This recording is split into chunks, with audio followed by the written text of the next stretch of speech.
ये 2 लिख दिया मैंने, यहाँ पे 1 लिख दिया। इसका चार्ज 2 है, इसको मल्टीप्लाई करो 2 के साथ, इसका चार्ज 1 है, इसको मल्टीप्लाई करो 1 के साथ, तो हमारा n की वैल्यू क्या निकल आई है? 2 निकल आई। यहाँ तक तो क्लियर हो गया। इसको प्लस करके कितना आ रहा है? 1.20 वोल्ट। यहाँ तक क्लियर है ना सबको?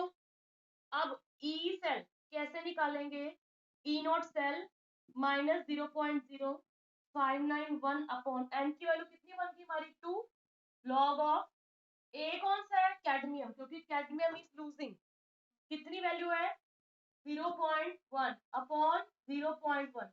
इसकी भी 0.1 है, ये भी 0.1 है, बट हम सिल्वर को मल्टीप्लाई 2 से किया ना, तो यहाँ पे नीचे वाली वैल्यू सिल्वर को 2 से स्क्वायर कर दो। अब 1.20 माइनस डिवाइड करके कितना आएगा? लॉग ऑफ ए कैंसल हो जाएगा, 1 अपॉन 0.1, पॉइंट काट के ऊपर 10 आ गया। लॉग 10 की वैल्यू कितनी होती है? 1 होती है। माइनस करो, ये फिल कर दी, ये फिल कर दी। नीचे क्या निकाला हमने? Delta G. क्या उसका इक्वेशन है? Minus N F E cell. N की वैल्यू हमारी इलेक्ट्रॉन्स की वैल्यू, एफ फैराडे है जिसकी वैल्यू कांस्टेंट रहती है 96500। ई सेल हमने ऊपर से निकाली क्योंकि उन्होंने बोला था कि गिब्स निकालो और ई सेल निकालो, तब ये लगाना है, नहीं तो नहीं रिक्वायरमेंट। अब देखो जरा, सपोज करो आपको ये वाली वैल्यू गिवन है, न्यूमेरिकल मैंने वही उठा लिया, मैंने मोलर काट दिए, कैलकुलेट आ गया ई सेल, और क्या कैलकुलेट करना है? Delta G. Sorry, E naught cell and क्या कैलकुलेट करना है? Delta G. की करना है? हाँ जी, देखो जरा, अब इसमें निकालना हमने delta G and E naught cell. E naught cell आ गया, डेल्टा जी अब यहां से हमारी क्या वैल्यू बन जाएगी? Delta G equal to minus N F E naught cell. तो एन की वैल्यू कितनी है? 2। फैराडे की वैल्यू रट्टा लगाओ 96500। ई नॉट सेल की वैल्यू कितनी है? 1.20। बस आपने ये ध्यान करना है कि what is given to you, क्या कैलकुलेट करने को बोला और क्या गिवन है हम। एन वही इलेक्ट्रॉन्स, एन इलेक्ट्रॉन्स ही है। क्लियर है सबको? आर्यन वाला क्या थोड़ा ना? कितना आया सॉल्व करके?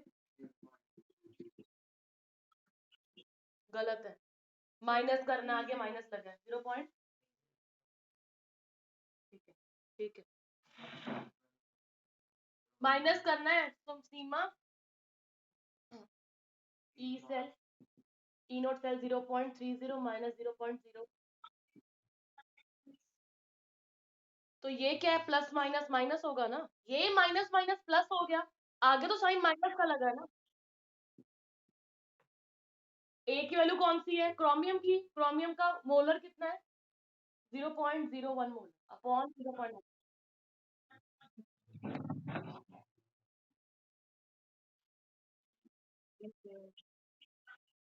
नहीं आएगी पॉजिटिव, नेगेटिव आएगी।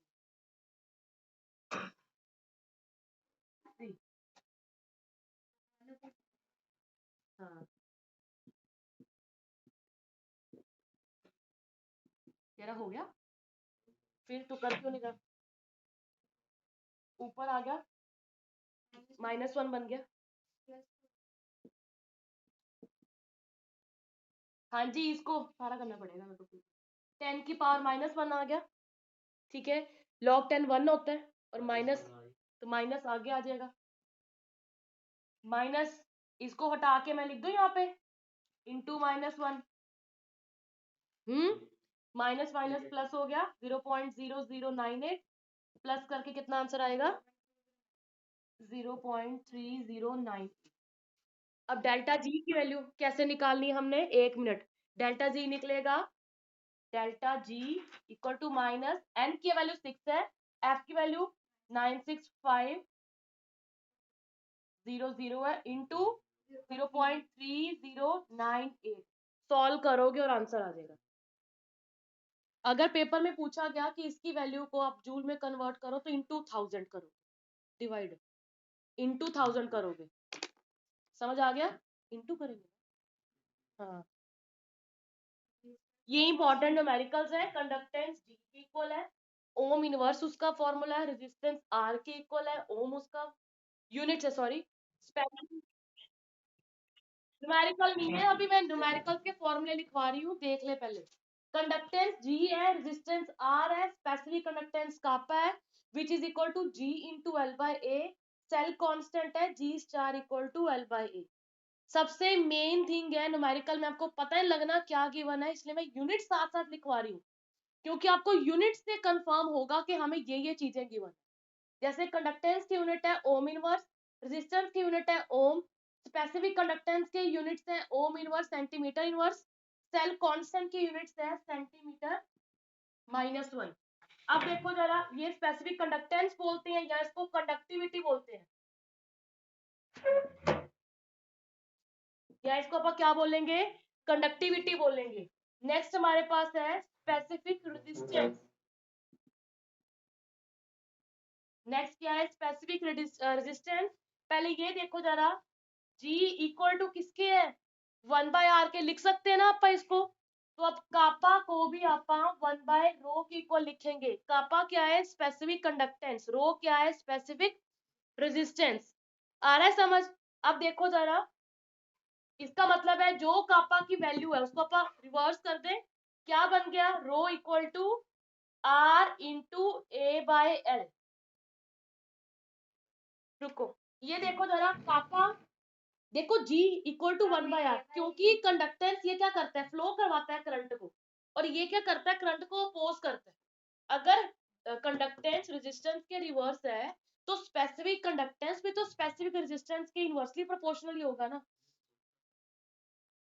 हमारे पास क्या चीज गिवन है, कांस्टेंट की वैल्यू गिवन है G इंटू एल बाई ए, ठीक है, मैंने उसको क्या करना है, रिवर्स करना है ना, तो G क्या बन जाएगा, R बन जाएगा, ठीक है, L बाई ए किसके इक्वल आ गया, A बाई एल के इक्वल आ गया, A बाई एल के इक्वल आ गया, ठीक है। और इसके यूनिट्स क्या होंगे, ओम सेंटीमीटर, इसके यूनिट्स क्या होंगे, ओम सेंटीमीटर। अब नेक्स्ट है हमारे पास मोलर कंडक्टेंस, मोलर कंडक्टेंस, इसको अपन रेजिस्टिविटी भी बोलते हैं, यहाँ पे लिख लो रेजिस्टिविटी। हाँ, स्पेसिफिक रेजिस्टेंस और resistivity, molar conductance. Molar conductance में जहाँ पे आपको पता लगे कि हाँ पे कितने मोलर कंसेंट्रेशन में हमारा करंट फ्लो करता है, कितने सेंटीमीटर एरिया में फ्लो करता है, काई एम ये इक्वल है kappa into 1000 upon molarity, kappa into 1000 upon molarity, this is chi M. ये जो ओम इनवर्स है ना, ओम इनवर्स को हम और क्या बोलते हैं, साइमन, क्या बोलते हैं हम, साइमन। तो इसको आप एस से भी रिप्रेजेंट कर सकते हैं, हमारे यहाँ पे यूनिट्स कहीं पे भी आप चेंज कर सकते हो, आपको साइमन सेंटीमीटर स्क्वायर मोल -1, ये भी आपके यूनिट्स आ सकते हैं, ठीक है। अब नेक्स्ट हमारे यूनिट्स है नॉर्मेलिटी, इक्विवेलेंट कंडक्टेंस, इक्विवेलेंट देवी 2 मिनट चुप कर, इक्विवेलेंट कंडक्टेंस, इक्विवेलेंट कंडक्टेंस काई ई के इक्वल है, क्या फॉर्मूला इसका, काई ई का kappa into 1000 upon normality, units बताने इसके, kappa into 1000 upon normality, ohm inverse gram per equivalent, ohm inverse centimetre square gram per equivalent. ये अगर आपको फॉर्मूले रट्टे लग गए ना, दैट मीन्स न्यूमेरिकल इजी है, न्यूमेरिकल बहुत इजी लगेंगे अगर इसके रट्टे लग गए।